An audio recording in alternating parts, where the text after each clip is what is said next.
ஏற்காட்டில் இருந்து தனியார் பேருந்து 80க்கும் மேற்பட்ட பயணிகளுடன் நேற்று மாலை சேலம் நோக்கி வந்து கொண்டிருந்தது. அப்பொழுது 11வது கொண்டை வீசி வலை அருகே பேருந்து கட்டுப்பாட்டை இழந்து 80 அடி பள்ளத்தில் கவிழ்ந்து விபத்துக்குள்ளானது. இந்த விபத்தில் 6 பேர் உயிரிழந்த நிலையில் 60க்கும் மேற்பட்டோர் சேலம் அரசு மருத்துவமனையில் சிகிச்சை பெற்று வருகின்றனர்.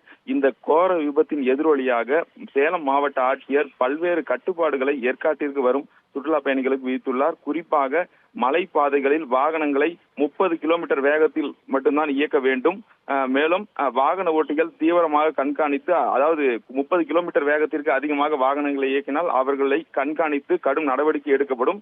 மேலும் கோடை காலம் என்பதால் ஏற்காட்டிற்கு சுற்றுலா பயணிகள் வருகை அதிகரிப்பதை கருத்தில் கொண்டு அனுபவம் உடைய ஓட்டுநர்கள் மட்டுமே ஏற்காடு மலைப்பாதையில் வாகனங்களை இயக்க அனுமதிக்கப்படுவர். இதற்கென ஏற்காடு அடிவார சோதனை சாவடியில் காவல்துறையினர் மற்றும் வட்டார போக்குவரத்து துறையினர் மூலம் ஆய்வு செய்த பின்னர் மட்டுமே ஏற்காட்டிற்கு வாகனங்கள் அனுமதிக்கப்படும். இதற்காக காவல்துறையினர், வட்டார போக்குவரத்து அலுவலர்கள் இன்று காலை முதலே ஏற்காடு அடிவாரம் பகுதியில் சோதனையை தொடங்கியுள்ளனர். ராஜேஸ்வரி, விவரங்களுக்கு நன்றி ஆனந்த்.